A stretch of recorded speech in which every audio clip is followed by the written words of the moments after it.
بسم الله الرحمن الرحيم.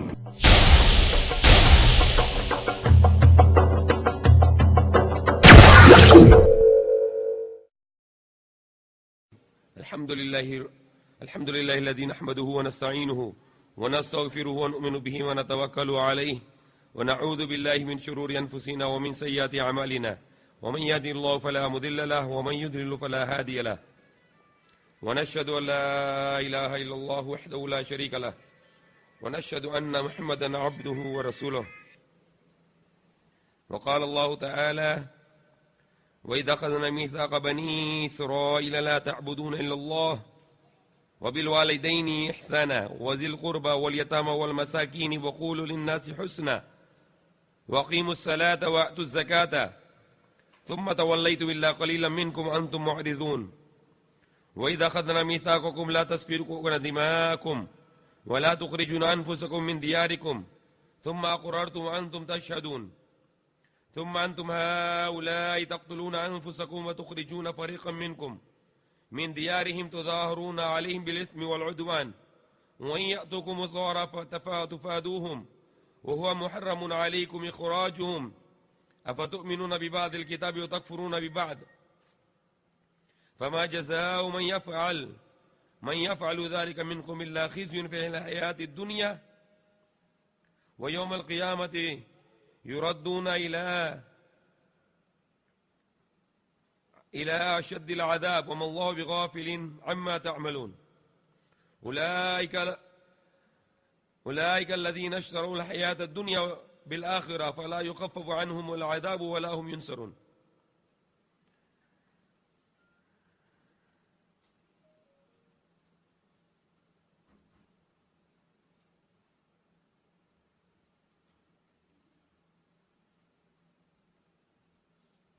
Our topic for today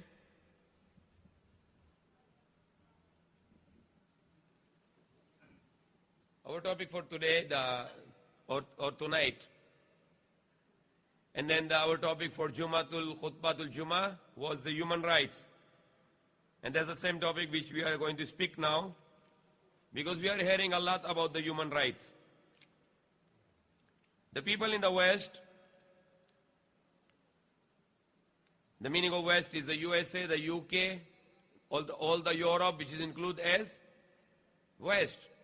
Even the Australia or New Zealand, you can consider them as West because they call themselves West, even though they are in the East.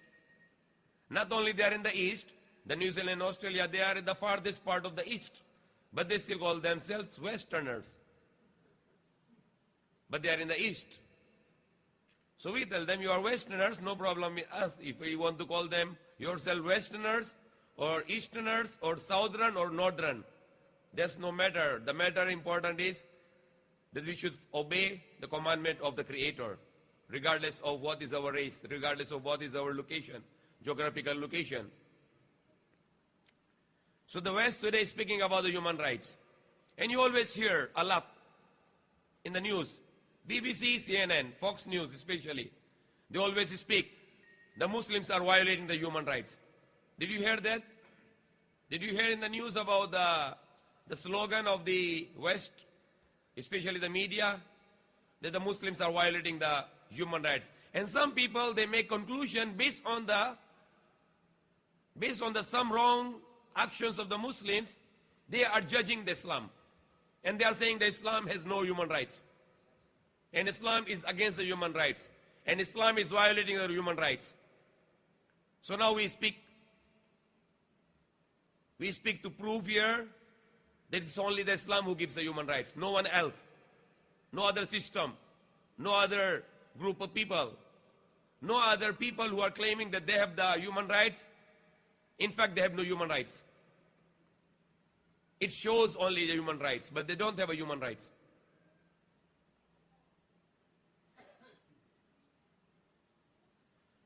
So what I choose from the Quran, there are lots of ayah full of human rights.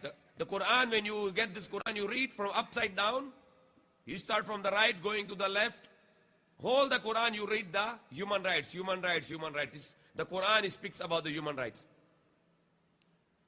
When the United Nations introduced the human rights? 1950. 60 years ago. But those are the fake human rights. And they are the manipulated human rights. They are the tempered human rights. They are the fake human rights, not the true human rights. They are talking about the human rights. The United Nations, they send the troops to Bosnia in Europe. The Bosnia is a land of Muslims. Bosnia-Herzegovina. The United Nations sent the troops several years ago, and they said we want there because we want to give a human rights. We want to protect the Muslims there. They disarmed the Muslims, they got all their weapons, and they told them, okay, don't worry, we will protect you. The UN troops with the blue helmet, most of them were from USA and then Netherlands. They disarmed the Muslims in Bosnia, and the next day they called the Serbians.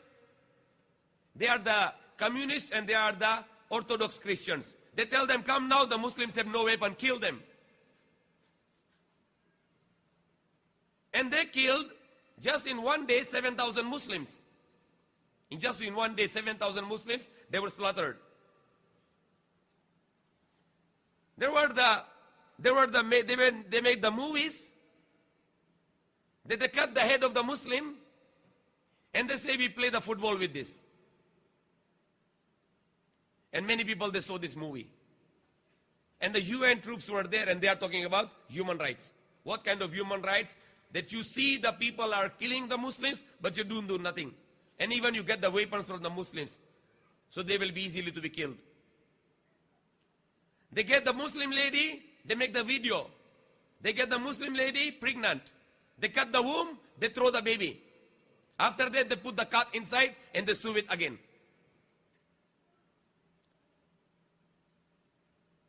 Kuha nila na isang babae na Muslim na buntis, tapos tanggal nila yung bata, tapon, patay, tapos lagay nila yung pusa sa tiyan ng babae. Tapos tahi. And they speak about the human rights. The America is throwing the bombs, 16,000 kilograms, desi cutter.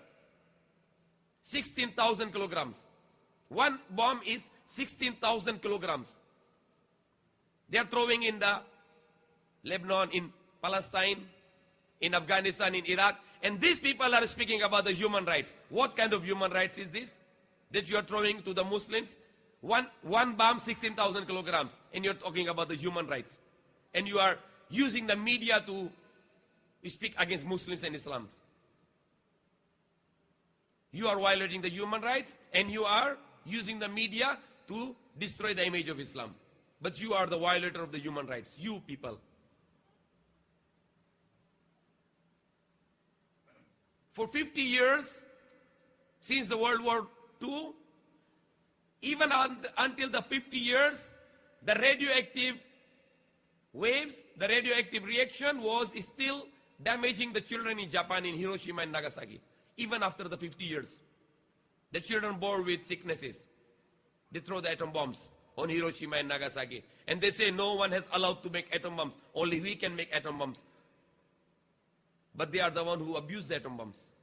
They throw it in Japan and Hiroshima. In Japan, in Hiroshima and Nagasaki. But they are speaking about the human rights. In America, or in the most of the Westerner countries, or maybe all of the Westerners country, the abortion is legal. They are allowed to kill the babies. Is this the babies are human or not human? Are the babies are human? So when you are allowed to kill the human and you call it about the human rights, what kind of human rights is this? That you are allowed to kill the babies. Even if it is 6 months old baby, 7 months old baby, but you say no, it's allowed to kill. And they say it's the mother and father to decide if they want to leave this baby or to kill this baby. And they are talking about the human rights. They throw the parents outside the house.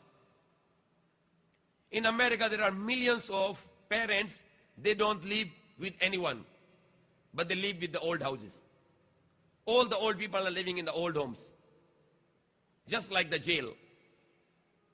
Millions of people, the old people, the men and women, they're living outside the town, outside the city. there is some old houses there, and they put them, they detain them there. Something like a concentration camp. And they are speaking about the human rights. So they kill their children. The most of the children in West today, they are without the father or without the mother. In some cases, no mother, no father. So what is the human rights now? The children are without parents.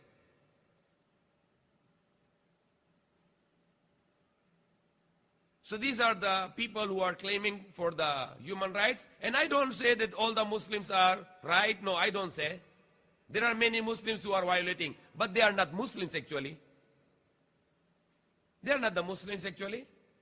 Because they're born in a Muslim family. You cannot be a Muslim if you're just born in a Muslim family. You cannot be a Muslim. No way. Because I always give this example which I learned. For example, the one who called Azan, what we call him? The one who called the Azan, what we call him? Muazzin. So Muazzin, his meaning is Mu Azan. The one who called Azan, we have to put Mu. Mu Azan. Because in English, when there is an act, you put ER, like drive. So who is the driving? What we call him? R, driver. But in Arabic, you put Mu. So Azan, Mu Azan. So what about the Mu'min? What is the meaning Mu'min? A believer, a faithful. So that's Iman, you put Mu Iman. So what about the Muslim? What's the meaning of Muslim?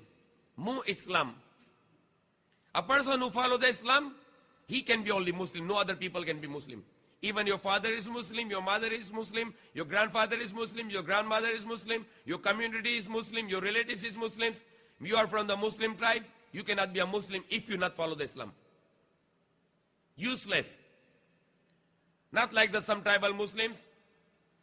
Some tribal Muslims, if you are Balik Islam, they will tell you, no, you are not pure Muslim. You are Balik Islam. I am pure Muslim because I am from the tribal Muslim. Because it is ignorance.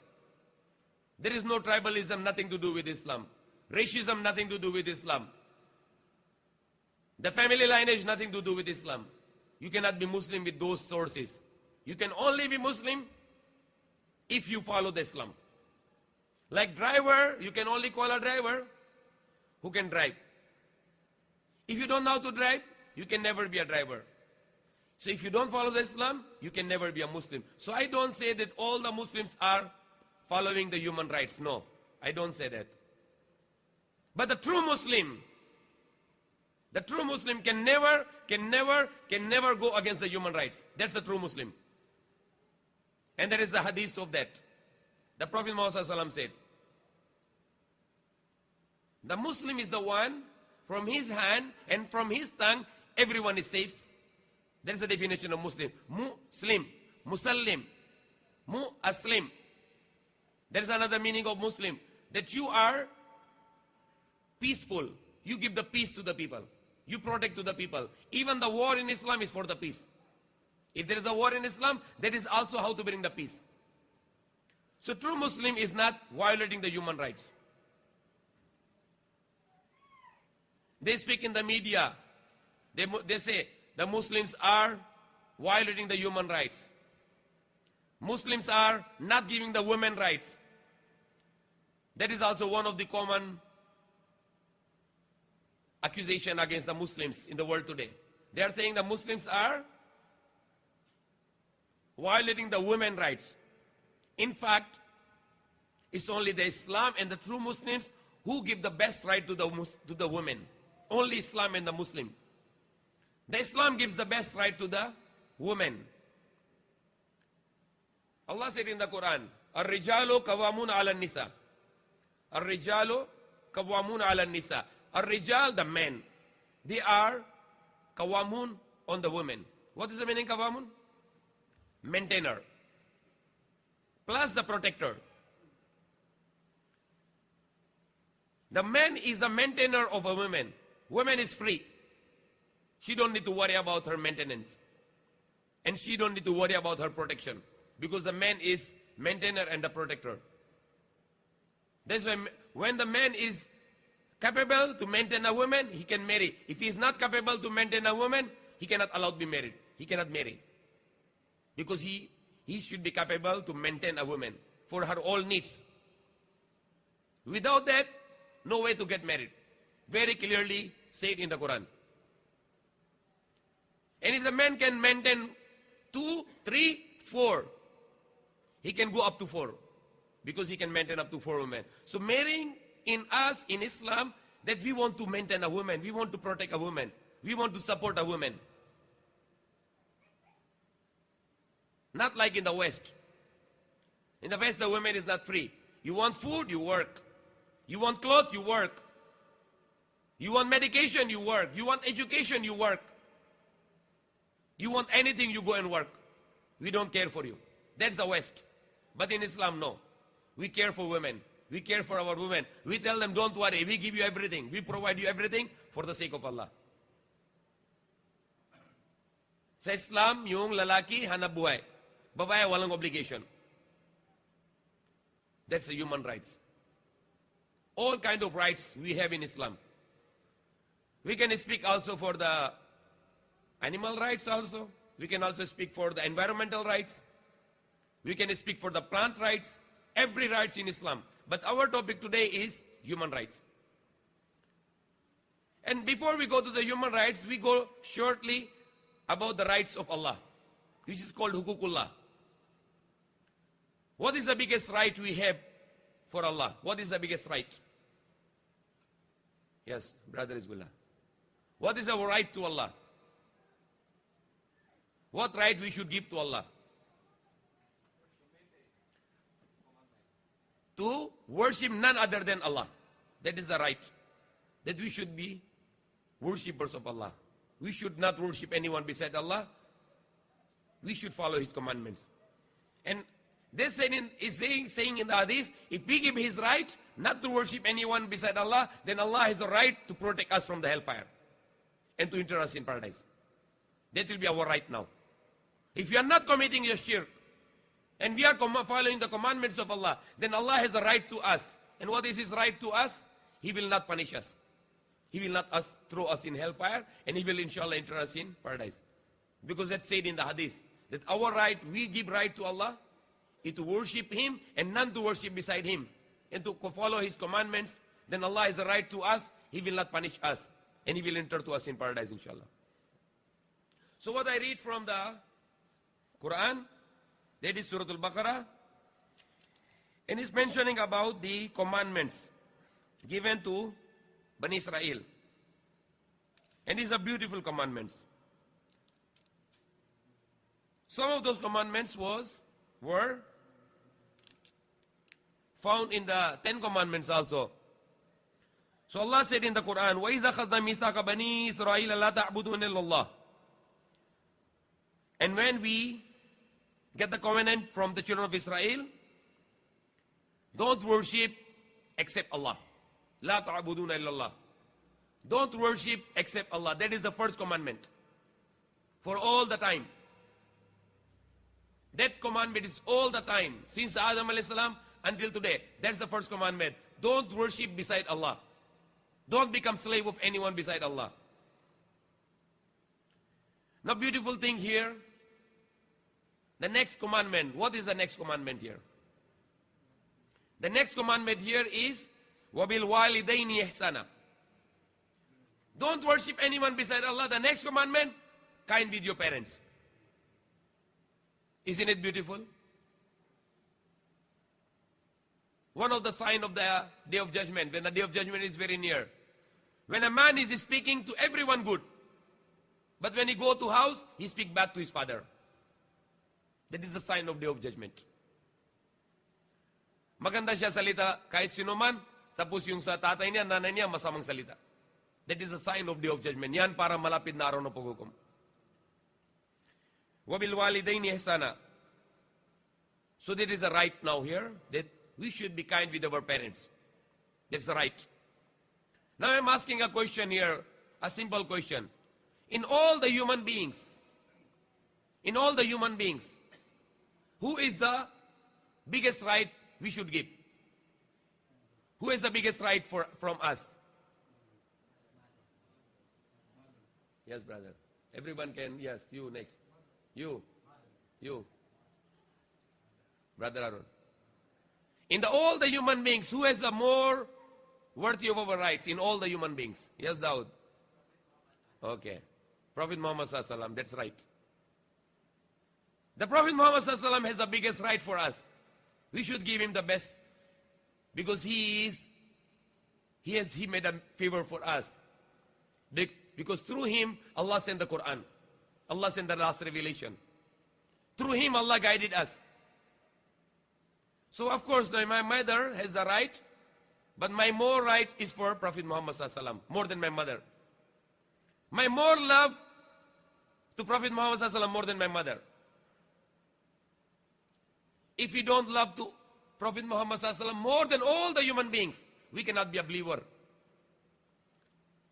Sa lahat ng mga tao, the number one rights we have for Prophet Muhammad Sallallahu Alaihi Wasallam.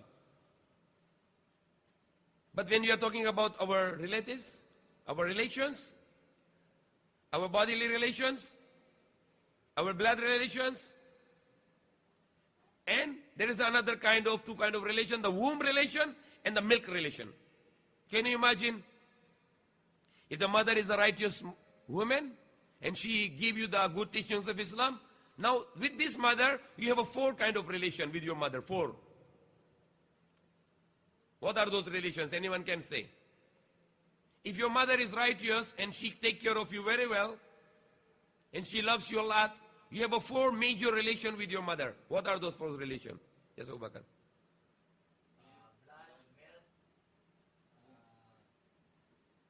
Yes. And then Spiritual. Okay. If your mother is righteous, you have a 4 major relation with her. Blood relation. Womb relation because you came from her womb. Milk relation because she breastfed you. And if she is a righteous woman, she is teaching you the Islam. She is teaching you how to be communicated to your Creator. So she have a 4 relation with you if your mother is righteous. She carry you in the womb for 9 months. Her blood is your food through your navel, umbilical cord. The blood is going to you. That is your nutrition. That's how you grow in the womb of the mother. So the mother, you have a blood relation. You have the womb relation. You grow up in the womb of the mother. And you have a milk relation because she breastfed you for several months. And now she is growing you in Islam. Now what is another kind of relation you have? You have a spiritual relation with her. She is your spiritual teacher also. And the spiritual relation is something great that in the Prophet Muhammad Sallallahu Alaihi Wasallam, the most of the Muslims in the world today, they are not the physical generation of the Prophet Muhammad Sallallahu Alaihi Wasallam, but we are the spiritual generation. Now I am asking here that we should love Prophet Muhammad Sallallahu Alaihi Wasallam. Now I am asking and testing how much you love. What is the name of Prophet Muhammad? Muhammad. But his mother was given another name, Ahmad also. But the name is, the more known name is Muhammad. Now I teach many here about what's the meaning of Muhammad. But I want to everyone, at least the person in all the human being you must love the most, and your rights is for him the most. You should know the meaning of his name. Now those who already I told them, they don't need to tell me, but those who don't know, I will ask them, what is the meaning of Muhammad? What is the meaning of Muhammad? What is the meaning of name Muhammad? Yes, brother Ilyas. The meaning of Muhammad. No, that's not right also. What's the meaning of Muhammad? No. That should be muhabba or something like that. Because muhabba is the love. Muhammad is different. You know that already. Okay. Muhammad, all the human being, you love most to him. And you have a most right for him. Because through him Allah guide us. You should know the meaning of his name. The meaning, the literal meaning. He is last prophet, that is our belief, of course. Without that, you cannot be a believer, you cannot be a Muslim. He's the last prophet, he's the last messenger. What's the meaning Muhammad? The literal meaning. Brother Aaron.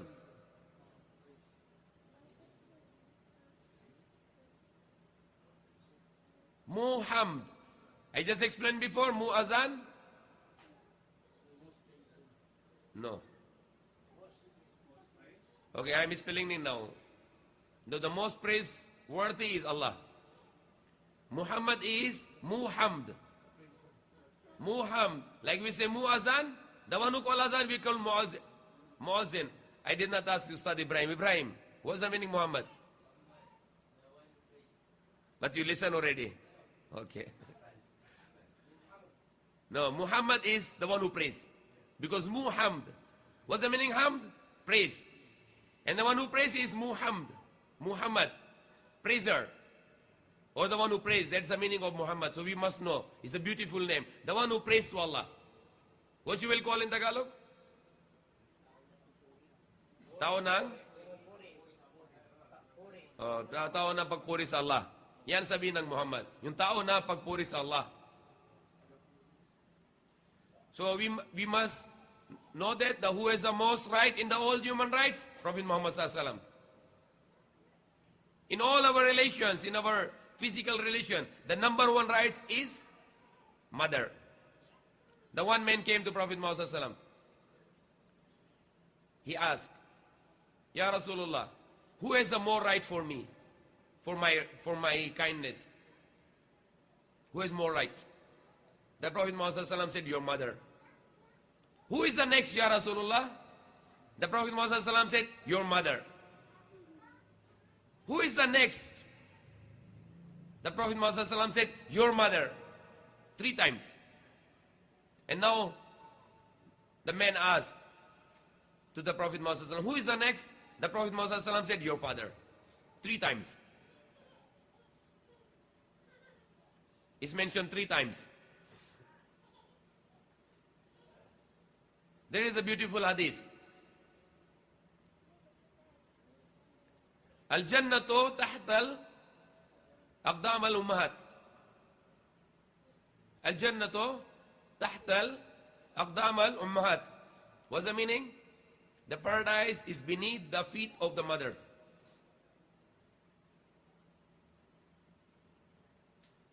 How many Balik Islam here, their mothers are not yet Muslim? How many revert to Islam, their mothers are not yet Muslim? Okay, 1, Sulaiman. What's your name, brother? Nasir. Omar. Who else?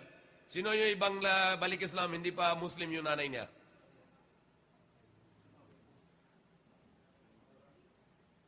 Brother Umar, your mother is Muslim? You raise your hand. Who else? Okay. Abdul Aziz, who else? Brother Harun also. Those people, Brother Rashid also. Okay. Those people who say that they are Muslim now, alhamdulillah, they reverted to Islam, Balik Islam, and their mothers are not Muslim, you don't have any other bigger mission than that, to bring your mother to Islam. No other bigger mission. And if you are not doing this duty, your life will be useless. Your mother carried you in the womb, she breastfed you, she take care of you, you urinate on her, you stool on her, she clean you, she feed you, she did everything to grow you. And now if you are careless about your mother, and your mother don't know about Islam, you are in trouble. You will find your mother on the day of judgment waiting for you to obstruct you to not to enter paradise. Everyone here whose mother is not yet Muslim and he's not giving a right message to her, and before giving the message, you should treat your mother best, better than before. If you can, whatever best you can do for her. If she have a feet, the pain, you can massage her feet. If she cannot walk, carry to her. We were in the Hajj last time. I saw a man, very healthy man. And then he was making tawaf, Kaaba, tawaf, 7 times. And he was making tawaf on the top there because in the down is too traffic. So much people. Hundreds of thousands of people. And that man was making tawaf on the up, and it's many kilometers. Several kilometers, because it's very big already in the up. And he's carrying his mother on the back. And all his body was sweat with sweat, perspiring too much. Because he's carrying his mother on the back and he's making tawaf. That's a true son. That's a very good son. He carried his old mother and he's making her tawaf 7 times. And he's walking for several kilometers. And even one time he did not put her down. And he continued it. He did not put down his mother. So where is the West now?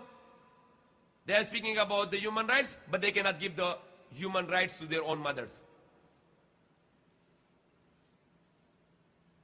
Collectively, you can find some individuals who are taking care, and those individuals who take care of their mothers, I hope they will come to Islam, inshallah, because at least they are following the sum of the part of Islam. But collectively, you see, the mothers are neglected in West, and they are speaking about human rights. There are the NGOs working. And they go to the old house and they try to see the bodies of the old people because sometimes they are tortured by the children. And then they found out sometime, because they're afraid with the law, so they don't beat them on the visible parts. Sometimes they beat them on the here because there is a socks. It's not visible. And the parents are ashamed to show their visible, invisible parts like below the feet. There is all kind of tortures. And the biggest torture is the mental torture. The children say, get out, we don't like you, you are old stuff. And when the parents died, what they say? Not only say they are very happy because they get rid, and they say, my father is expired or my mother is expired. They called it expired. And then they are old, they say old stuff. And they are speaking about the human rights.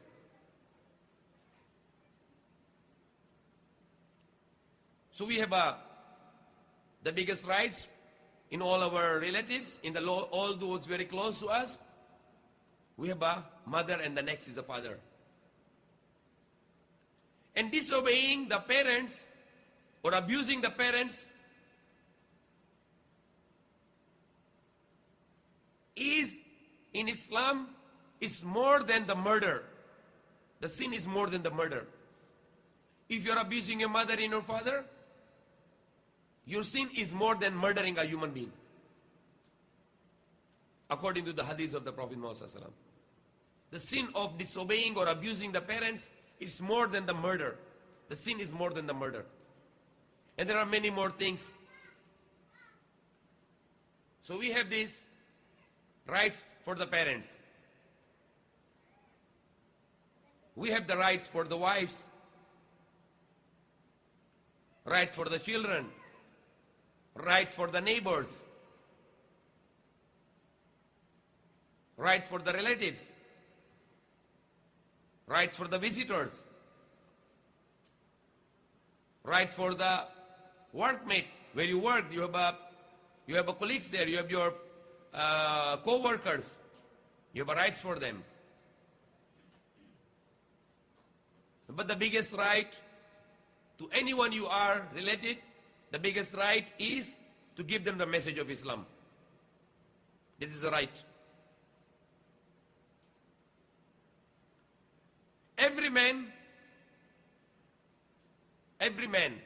he has a 4 kind of women under him, under his maintenance and under his protection. 4 kind of women. The man should protect and maintain his mother. The man should protect and maintain his sister. The man should maintain and protect his wives. The man should maintain and protect his daughters. And there is a physical maintenance and there is a spiritual maintenance. It's not enough that you just provide the physical maintenance. That's not enough. You should provide the spiritual maintenance. What is the spiritual maintenance? The guidance. The guidance. All of you are here listening me now. Whatever you grasp now, you should give to your family the message. You should give this message to your family.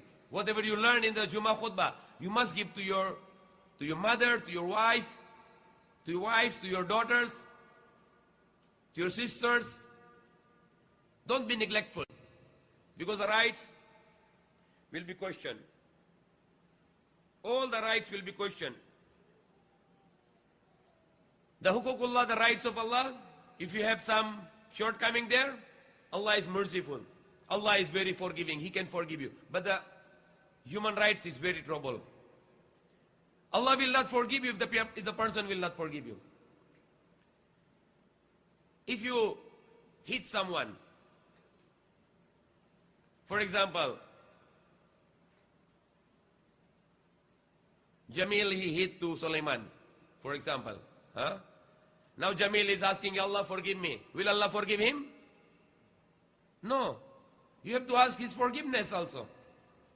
If he forgives you, then Allah will forgive you. If he will not forgive you, Allah will not forgive you. This is human rights. Example,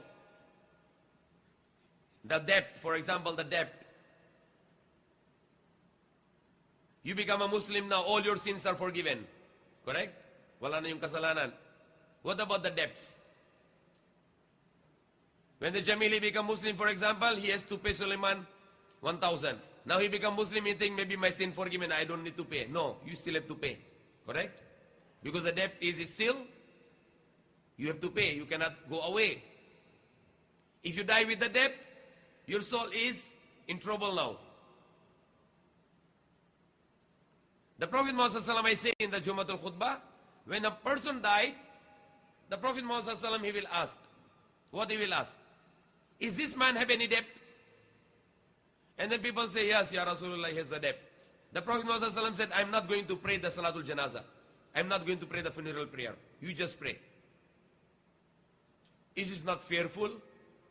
Is it not very much curious for us to think that the Prophet Muhammad does not want to pray anymore? Because this person is debt. He did not want to pay his debt. That's why if you have a debt to anyone, tomorrow morning or better call now, that please forgive me if I die. I am willing to pay. But if I die without paying, please forgive me. And I'm sure the person will forgive you. If you, in case you die. Because debt is not easy. The debt is not easy. Because if you die with the debt, you end up with very wrong life.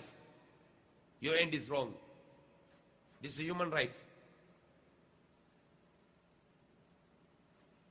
Because debt is questionable. You know, the day of judgment, and even you die right now, your soul is in trouble because you die with the debt.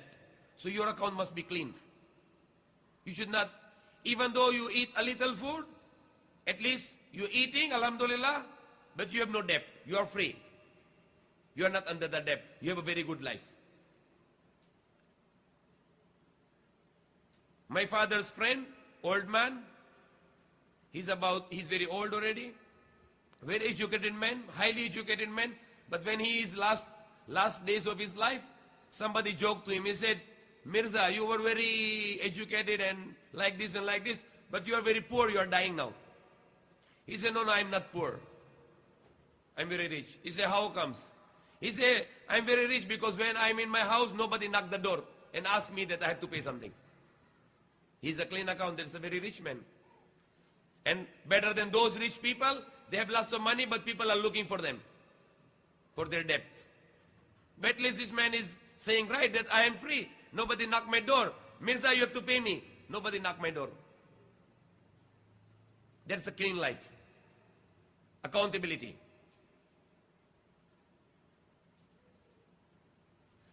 The khutbah I said that the biggest sign of the munafiq is what? Ano yung pinakamalaking sign ng munafiq?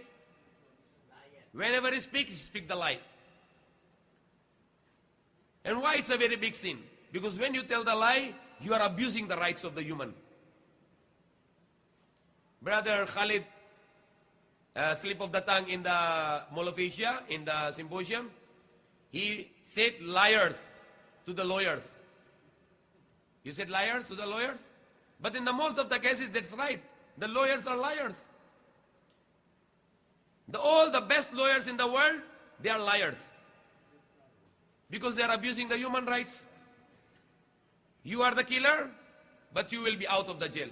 And you are innocent, you will be put in the jail. Because they are liars. They put innocent in the jail, and they put the murderer outside because of the lie. The lie is very dirty sin that it can abuse the rights. You buy the product only 50 pesos, but you say to the people, no, believe me, I buy 100 pesos, I will sell 120. But he buy only 50. But he tell the lie, abusing the human rights.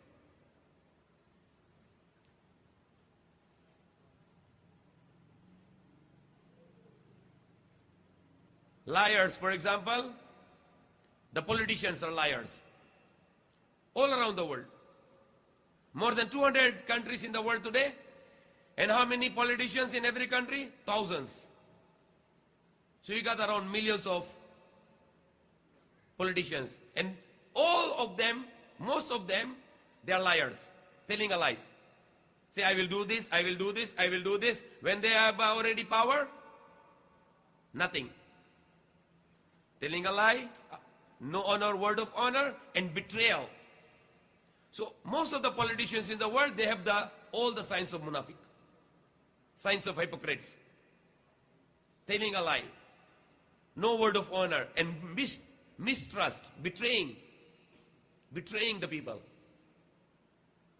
Today is the worst time this is the worst violation of human rights. Nothing before. This is the time now in the history of the human being. All the rights of the human rights are violated all around the world. Few years back, the son of Bush, not the Bush old one, but the son of Bush, he was in press conference. That was a time when he was supporting the war to Israel against Lebanon. And the Israel was bombing in Lebanon to the civilian areas, including the Desi cutters, the 16,000 kilograms of bombs. And then the son of Bush was asked by the journalist, he said, the same time you are sending the C-130 with the bombs to Israel, and the same time you are sending the food to Lebanon. So what kind of system is this? Double standard. You send the food here, and you send the bomb here. They bomb here, and now they're in trouble. Now you said, I give you the food. Double policy. Can you imagine? They give the bomb here to the Israel, throw the bomb. When they throw the bomb, the people are suffering, no food. You say, I give you the food. So now they give food again, give bomb again. Throw the bomb more, I give food. Then I become hero. So journalists asked the question, the Bush said, no time, I'm going now. No answer. I was watching in the news. He did not answer. How he can answer this? That's a hypocrisy. You are giving the food here, but you get the bomb here. And you look the human rights violation. They attacked the Afghanistan day and night with bombs and bombs and bombs. They did the same in Iraq, the Baghdad. They bomb day and night, civilians, hospitals, masajid, schools, everywhere. So when they bombed the Kabul for several days, and now they take control of the Kabul, where the military go first, you know that, in Kabul? Where they go? The American soldiers first? Brother Harun. Yes. They go to the zoo. And they go to the zoo and they say, the lion is very kawawa, no food. You already killed 1 million humans, now you are worried about the lion. You already killed the 1 million Muslims in Afghanistan with your bombs, now you are thinking of the monkey. The monkey have no food. You don't care the humans, but you care the animals. Hypocrisy. Hypocrisy. Can you imagine they bombed the Kabul for several days? They killed hundreds of thousands, even 1 million Muslims all around Afghanistan. And now they are going to the zoo, looking for their brothers' monkeys. Is this your brothers or your humans are your brothers? Which you are killing them? 5 million Vietnamese were killed. And now they are the police. And they want that they are the champions for the human rights. They are not. But they have a media to manipulate. They have a media to twist the truth. So we speak. What I'm speaking now, speak to the people, don't fear. Tell the truth.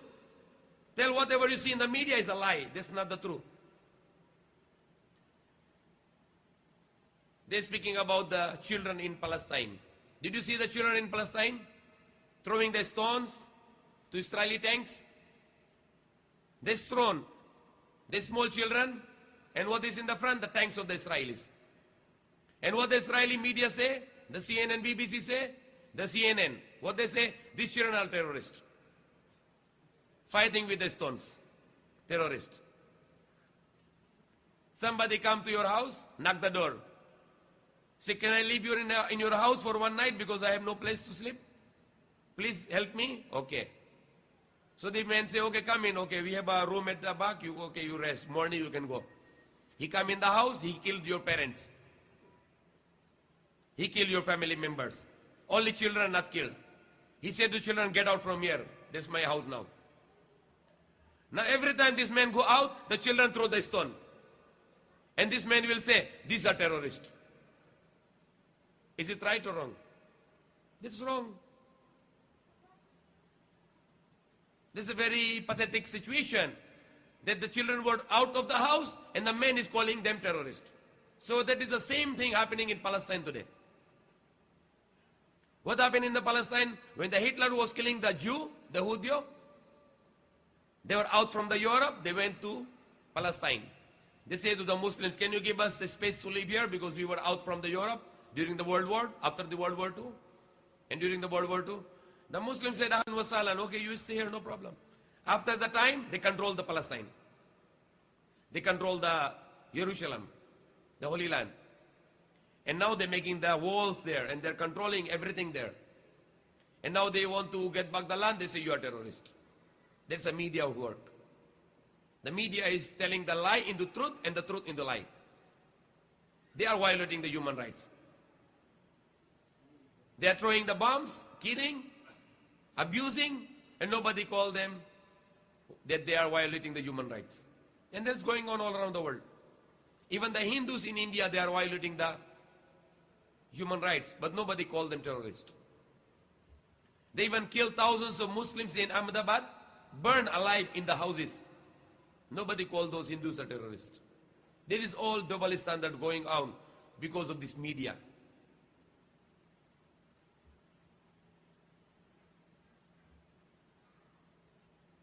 As I said earlier about the women's rights, no one is giving the women's rights in the world today. No system.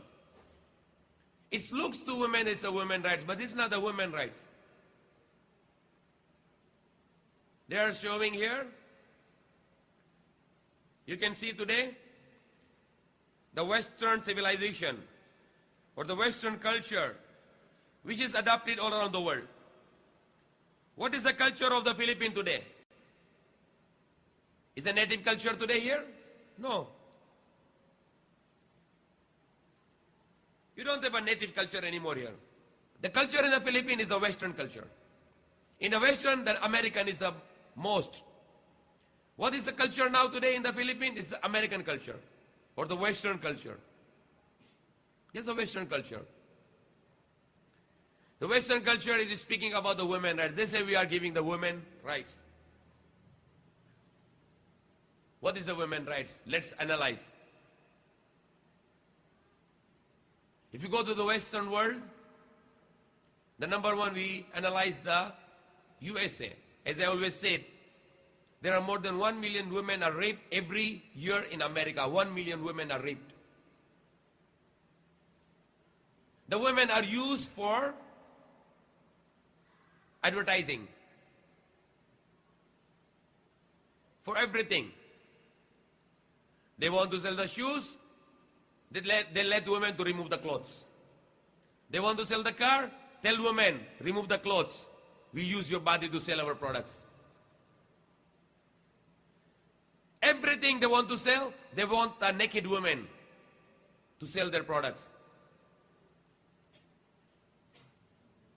And now there are women in Europe, in France, where the woman is allowed to naked. That's not against their culture. If women can go out, head until the toe, no cloth. She can walk, nobody will stop her. See, there's a France culture. It's allowed in the French culture. But if the woman, she wants to cover herself, they say, no, you cannot cover yourself. They want to take her the hijab. And they call Muslims a barbaric. Who is a barbaric? What's the definition of the barbaric? The definition of the barbaric, the dirty, filthy, naked people. That's barbaric. Barbaric don't like to wear the clothes. And they don't like people to wear the clothes. They say, take out the clothes, don't wear the clothes. So who are the barbaric? They are the barbaric. They want to remove the clothes. And they want nakedness.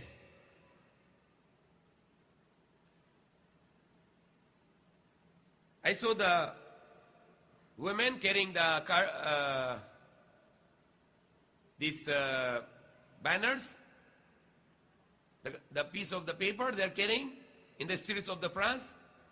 Written there, nobody is forcing her to wear hijab. The man is not forcing us. That is the command of our Creator.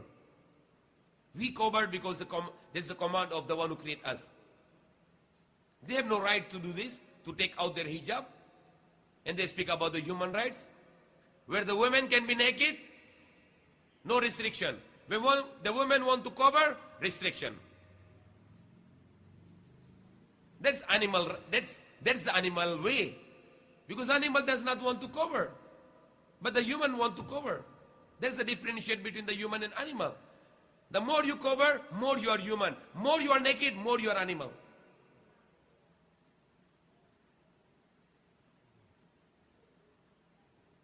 Why women wanted to be covered? That is a solution for all the people in the world today. That's a solution. There's a human rights for the women now. If they are covered, they are protected. They will be not molested. If they are open, they are naked, they are attracting people to rape them. The more women is covered, the more women is protected.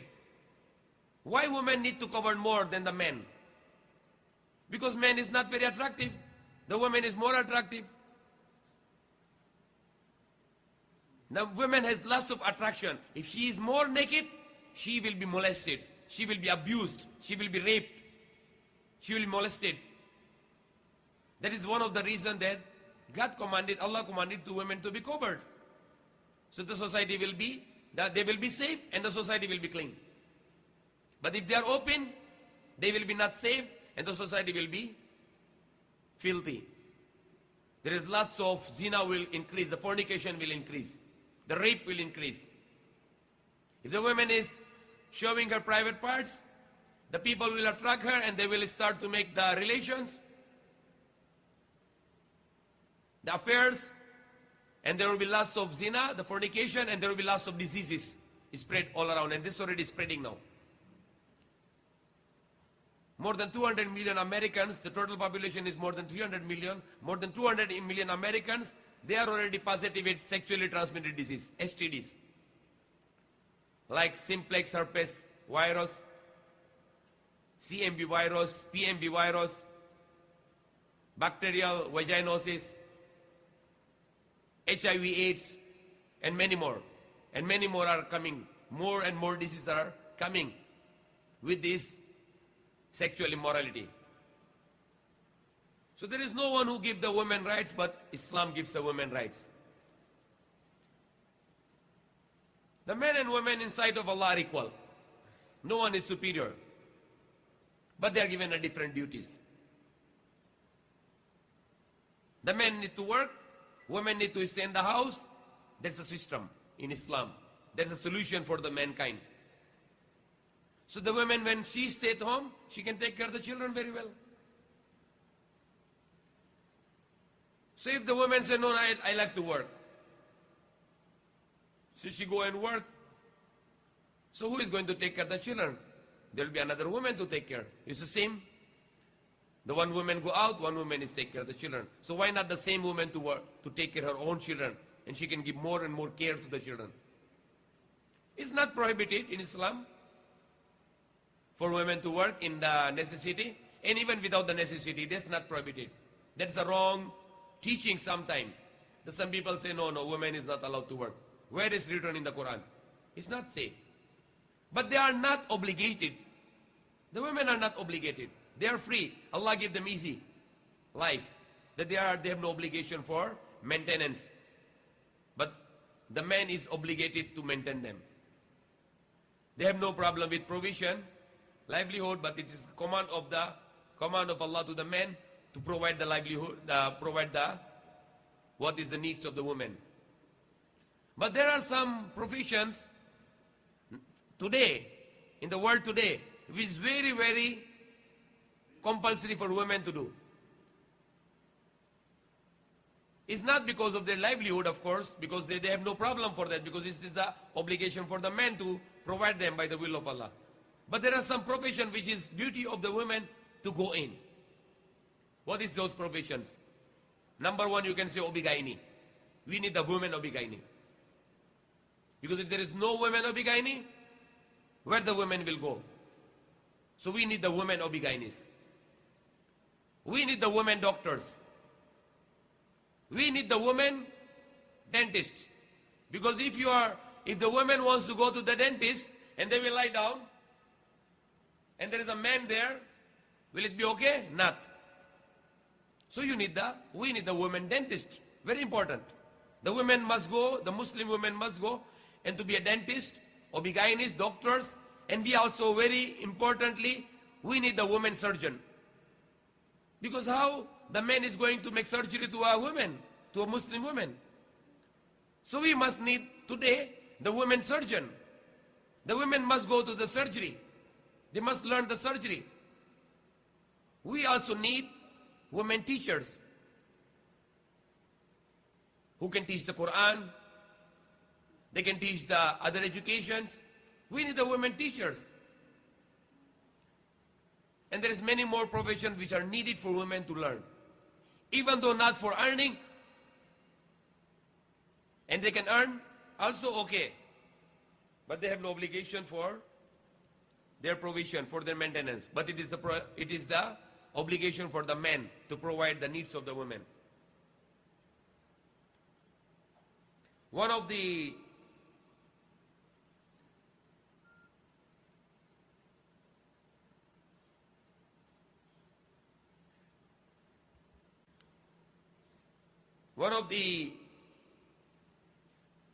accusation against Islam by the media today is that the Muslims are abusing the women by marrying many women. That is one of the accusations. That the Muslim men have many wives.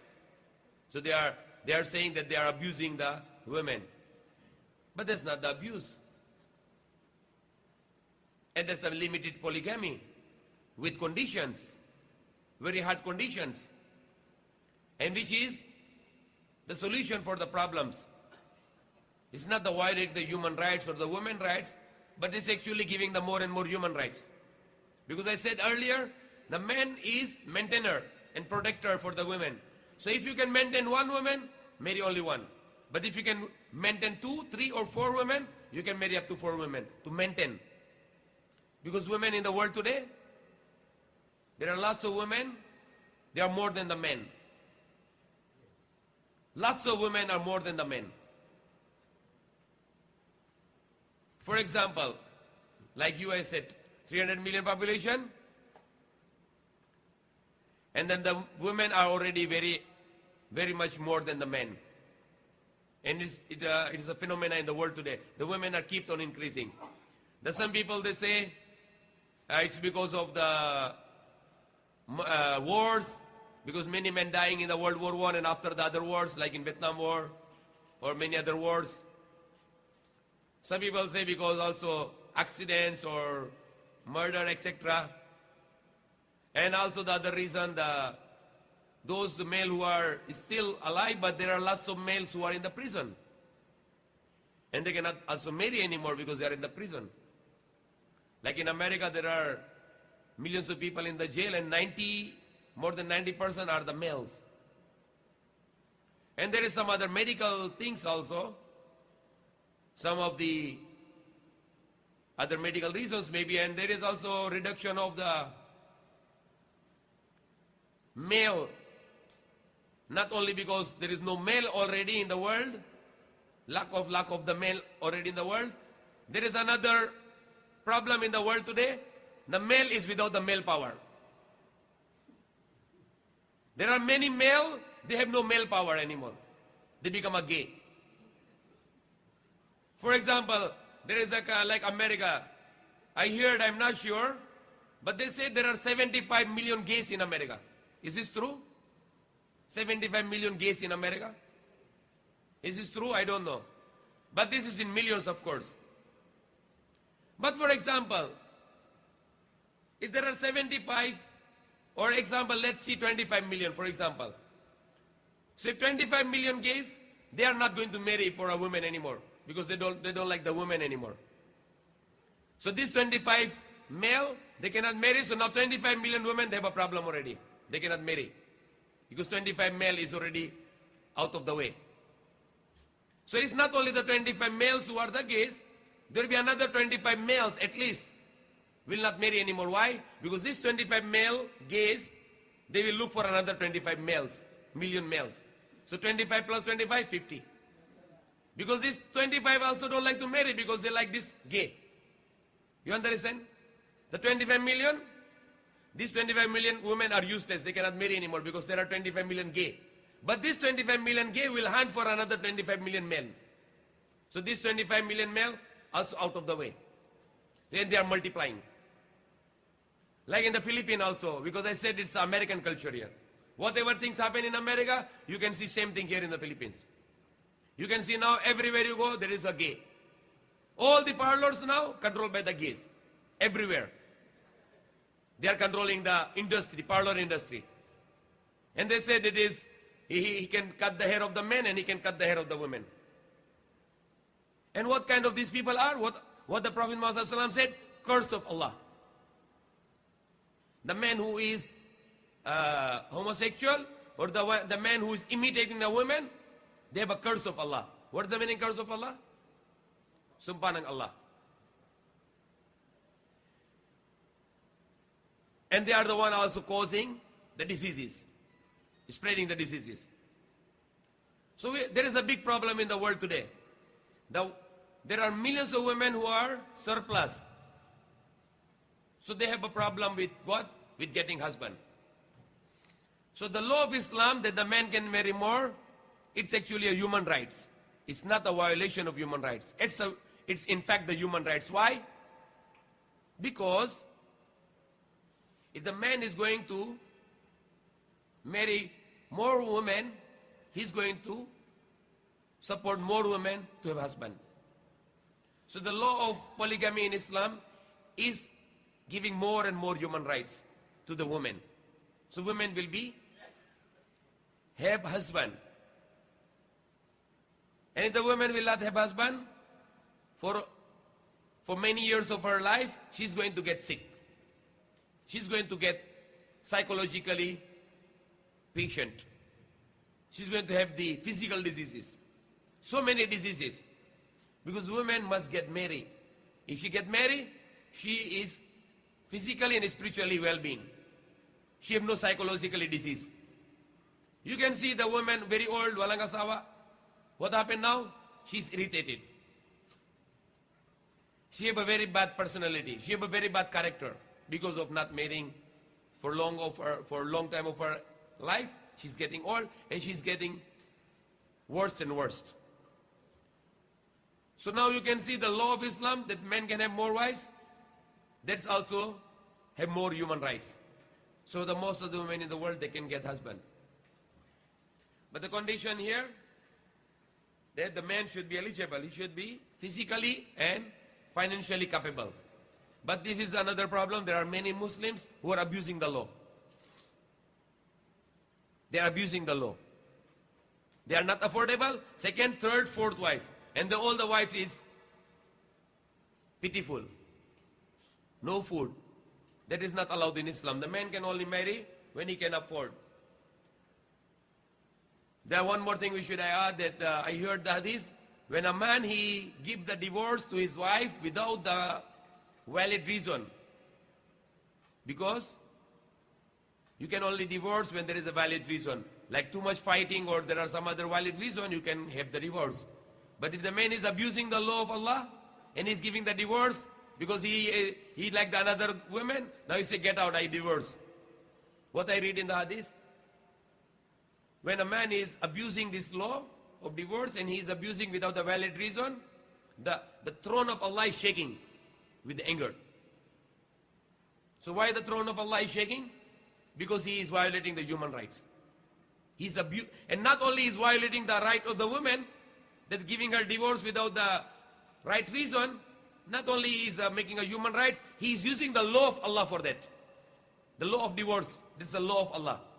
That's included in the law of Allah. So he's using the law of Allah for abusing a woman, to divorcing her. So that's why Allah is angry, and because of his anger, the throne of Allah is shaking. There are very big study for this all rights. All kind of rights. One of the things which I explained in the Khutbatul Jummah, the Prophet Muhammad, he swear 3 times. He said, Wallahi, la yu'min. Wallahi, la yu'min. Wallahi, la yu'min. 3 times swear, and 3 times he said, I swear to Allah, he is not a believer. I swear to Allah, he is not a believer. I swear to Allah, he is not a believer. The Sahaba said, Ya Rasulullah, who is this? He said, a person from his mischief, his neighbor is not safe. He's making mischief to his neighbor.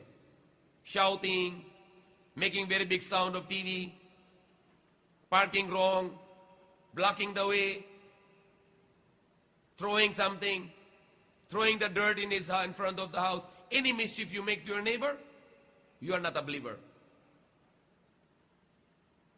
Neighbor's rights. You can see all those rights. You can read all this in the hadith of the Prophet Muhammad, and more you can read in the Quran. And then as the brother said, I will just correct one thing which I should correct. That he said we have 2 kind of books, the Quran and hadith. I disagree. We have only one book, the Quran. The hadith is not the separate book, it's only the explanation of the Quran. The hadith is not more than the explanation of the Quran. We have only one book, which the Prophet Muhammad, when he left, he died, there was only one book. And his sunnah or his ahadith, it's explaining the Quran.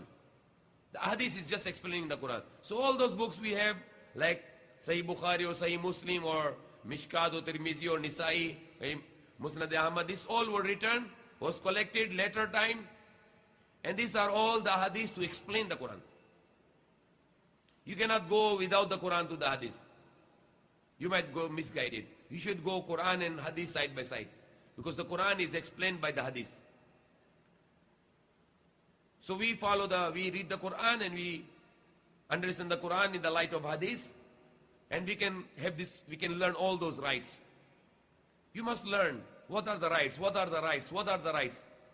You must know those rights so you can speak to the non-Muslims that these are the rights. And sometimes the people are imbalancing. For example, there is a boy in America school. He did something very wrong. His father beat him slightly. He go to that school next day. The teacher see something. They ask what happened. He said the father beat. He said, okay, you don't go to the house anymore. You stay in the school. They call to the police. The school is calling to the police. Say the father beat the son. So the police will go to the father. They say, why you beat your son? Of course, the father, he can say, he's my son. I want to correct him. But they don't listen this. They say, no, there is a child rights. What about the father rights? There is a child rights, no father rights. That's how they make imbalancing. No balance. Because in Islam, all the rights are balanced. Child rights, parent rights, father rights, mother rights, husband rights, wife rights, neighbors' rights, co-workers' rights, all the rights given in Islam perfectly with balance.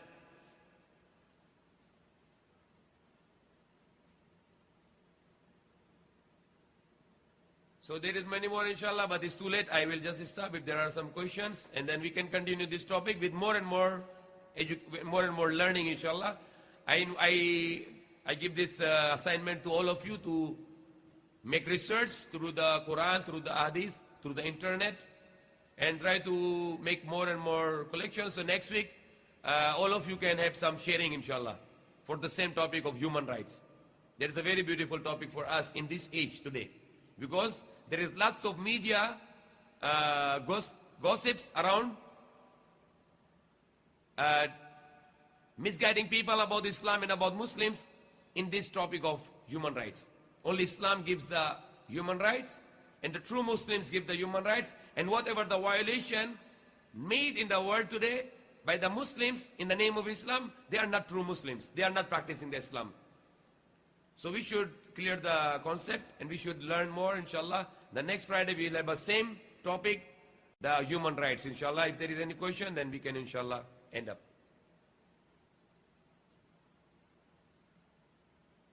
Yes. You spoke of the hadith that says that the Prophet peace be on him would not pray janazah over a death's grave. Yeah.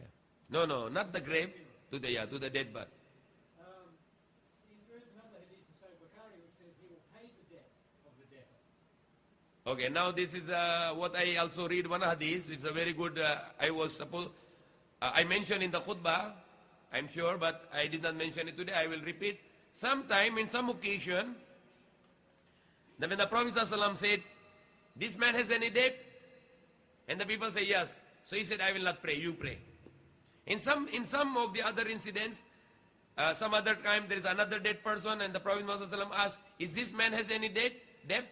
This dead man has any debt? And then the people say, yes. But someone is saying, okay, Ya Rasulullah, I pay for his debt. So when he is paying the debts, now the Prophet ﷺ said, okay, I will pray now. That's it. Yeah, he said he would pay himself. Maybe there's another hadith, yeah? Because maybe sometime Prophet ﷺ want to pay for the debt of the dead person. So that's another thing that he want to pay to encourage others to do the same. Correct? For example, like you die, example. We hope you will live for another 100 years, inshallah. But if you die, for example, and I said, okay, Harun died, he's our Muslim brother, I will pay for his debt before we bury you. So that's okay. But I read the hadith, the time of the Prophet ﷺ, one man, he said, I will pay for his debts. So when he paid for the debts, then the Prophet ﷺ pray to Allah for his forgiveness. Now one more thing very important here, because it's already something comes to my mind now, which I share it here, because right now we are researching very important thing. There is 7 places in the Quran the mention about that. It said here, وَإِذْ قُلْنَا لِلْمَلَائِكَةِ اسْجُدُوا لِآدَمَ فَسَجَدُوا إِلَّا إِبْلِيسَ أَبَى وَاسْتَكْبَرَ وَكَانَ مِنَ الْكَافِرِينَ. So it said in the Quran, وَإِذْ قُلْنَا لِلْمَلَائِكَةِ اسْجُدُوا. Who is the Ustad there? Ibrahim. Who else is the Ustad here? Ustad. Okay, brother Tarmizi, come here in the front. And Ibrahim Datumanong, come here. In the front. Okay, who else is the Ustad here? Because I must share this, it's a very important thing here. Who knows Arabic here? Okay, Dawood, come here. Nuruddin, you know the Arabic also little? Okay, who else knows Arabic here? Okay, Dawood, come here also. Okay, Khatab, come here. Okay, Ibrahim, translate this. وَإِذْ قُلْنَا لِلْمَلَائِكَةِ اسْجُدُوا لِآدَمَ. And then sinabi ng Allah sa mga malaika na magsujud. Or ibig sabihin, nagpatira pa kay Adam. Okay. English. And they said, And we said, and he said, the angel, when we said to angels, okay, make sujud. Straight to Adam. okay. You said prostrate to Adam, but that's not the translation. The translation is, and when we said to angels, prostrate for Adam. That's the translation. For Adam, not to Adam. Because it said li Adama. Okay, what's your translation about this? English, you know English? Tagalog, what's the translation? وَإِذْ قُلْنَا لِلْمَلَائِكَةِ اسْجُدُوا لِآدَمَ. Pinagutos ng Allah subhanahu wa ta'ala sa mga angels na magpatira pa sila kay Adam. That's not the translation. The translation is para for is for. This the translation is for, not to. Because li Adama. Okay? Li Adama is meaning for Adam. We have to clarify something very important here. Yes. For my interpretation, before man, the Adam pasajado, it was ordered to the angels to prostrate to Allah subhanahu wa ta'ala for the sake of Allah. Yes, brother. Shake hands, inshallah. Allah. May Allah give you more knowledge, mashallah. Very good. The one he said this is perfectly what I understand that. The meaning for me is, and when we said to the angels, prostrate for Adam. Not prostrate to Adam, that's shirk. Prostrate to Allah for Adam. Okay? Because when I'm a small child, that is in my mind. I want to learn what is the meaning of that. Now I am already 40 plus, 41 years old, and now Allah give me knowledge, alhamdulillah. No, not to Adam. Because you said to Adam. You said to Adam. It's not to Adam. It's to Allah. Okay? Because it said li Adama. For example, like we were talking about the Salatul Janaza. Okay? I pray for Harun. He died. I pray for his Janaza. Did I praying to him? I'm praying to Allah. But for him. Okay? That's what is come to my mind when I was answering him. When we pray Salatul Janaza, for example, you died. We bring you to the masjid. We pray Salatul Janaza for you. I'm praying to you. No, I'm praying to Allah. I'm praying to Allah, but for your forgiveness. So sajda was made to Allah, but for Adam. For example, you have a baby boy. Okay? Excuse me, brother. You just listen, very important. You have a new baby boy. So now you are very happy, you make sajda. You're making sajda for your boy, but not to your boy. You're making sajda to Allah. But you have a new baby boy, correct? So you make sajda to whom? To Allah. But for your boy, because you have a new baby boy, you make sajda to Allah, not to your boy, not to your baby. So there's a meaning in the Quran. There are 7 times about this similar words, similar ayah. وَإِذْ قُلْنَا لِلْمَلَائِكَةِ اسْجُدُوا لِآدَمَ فَسَجُدُوا. They all prostrate. Prostrate to Adam? No. In this, not to Adam, but prostrate to Allah. But for Adam. Because Allah wants them to do this. Because Allah created something new. So Allah wants them to prostrate to Allah, not to Adam. Because since the time I am a child, I was taught like that. That Allah said angels to prostrate to Adam. Allah said angel to prostrate to Adam. That's with the translation for most of the people. That's what you learn. That's what I learned also. But now, 3 nights ago, nighttime, I was reading the internet. And then I'm looking the word by word translation of the Quran. And I see, it doesn't say, وَإِذْ قُلْنَا لِلْمَلَائِكَةِ اسْجُدُوا Adama. No, it said li Adama. Li means for Adam. For the creation of Adam. So there's, alhamdulillah, something reminded me, so I explained. Allah did not tell angels to sajda to Adam, but for Adam. But sajda to Allah. Okay? So it must be very clear now, inshallah. So anything else? Yes, brother. We need to have copies of the Sahih Hadith Yeah. because the details are there, and so our brothers will learn from this hadith. Yeah, inshallah.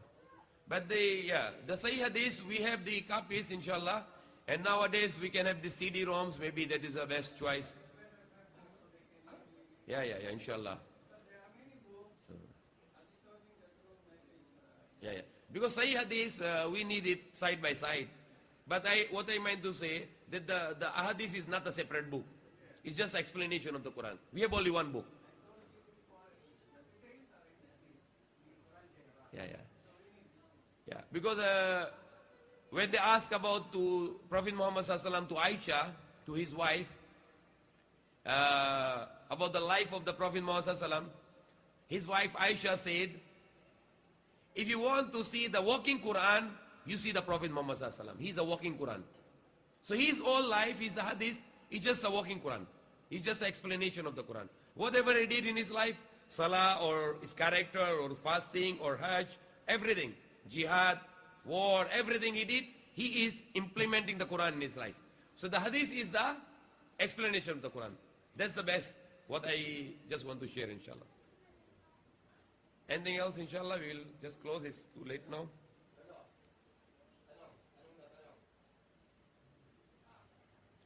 Okay, so alhamdulillah, we have a good, I was late today because my mother came, inshallah. So next Friday we can do it earlier, because 8 to 10 is a perfect time for us to do. 8 o'clock until the 10. Regardless, we can eat before 8 or we can eat after 10. But at least we can make we try to be punctual with 8 to 10, inshallah. Yes, Hussein? Come here.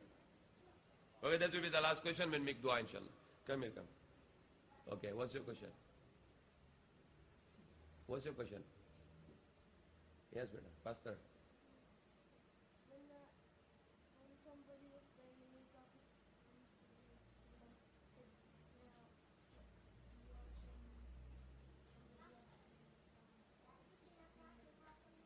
Yeah. if nobody paid him, and then he still can get a fire. Yeah, if the person, there's a good question, there's a last question, inshallah. If the person was not paying his debt and he died, so will he go to hell? Because the person did not pay the debt. Now, what is the intention? Maybe his intention to pay, but he has no time. So Allah knows best. That is with him and Allah. So Allah will judge him on the day of judgment. So there is another way that he can get out of this debt on the day of judgment. He can pay on the day of judgment. What he will pay on the day of judgment? There is no money there. Only good deeds. So maybe he can pay his good deeds. And how much will be the good deeds he has to pay? Allah knows best. But he's going to lose something. So that's why it's better we should pay our debts here, so we don't need to pay on the day of judgment. Because if we pay more and more good deeds on the day of judgment, we'll end up with loss. Then we will have only few good deeds left. And we will might be more and more sins. So we will be going in the hellfire, because we are going to lose our deeds on the day of judgment. So we should be clear account. Not only the good deeds we lost, if we finish all our good deeds, they will put their sins on us. So that's very important. And the last thing I will explain to, just in the answer of this question, which I quote in the hadith, the more or less explanation of the hadith, which I quote in the Khutbatul Jummah. The Prophet ﷺ asked, who is the muflis, the poor? And they said, who has no money. But the Prophet ﷺ said, the muflis is the one, the poor is the one. On the day of judgment, he will bring lots of good deeds, mountains of good deeds, but he is a bad character, hurting people and doing bad words and saying. So the people will come for complaint and they will get his good deeds. And when everything is zero, they will still come, the people, and they will put his sins to him. Until the time he has a mountains of sins and he will be thrown in the hellfire. So that's the true poor. So we should change our character. We should not violate the human rights. We should speak nice. Don't hurt people with our hands and with our tongues. So we will be saved our good deeds on the day of judgment. We will not end up with the hellfire. So may Allah guide us. Allahumma salli ala Muhammad wa ala alihi wa sahbihi wa sallim. Rabbana atina fid dunya hasanatan wa fil akhirati hasanatan wa qina adhaban nar. Ameen. Ya Allah, guide us and guide all Muslims. Ameen. Ya Allah, give us more and more knowledge about Islam. Ameen. Subhana rabbika rabbil izzati amma yasifun wa salamun ala al mursalin. Alhamdulillahi rabbil alamin.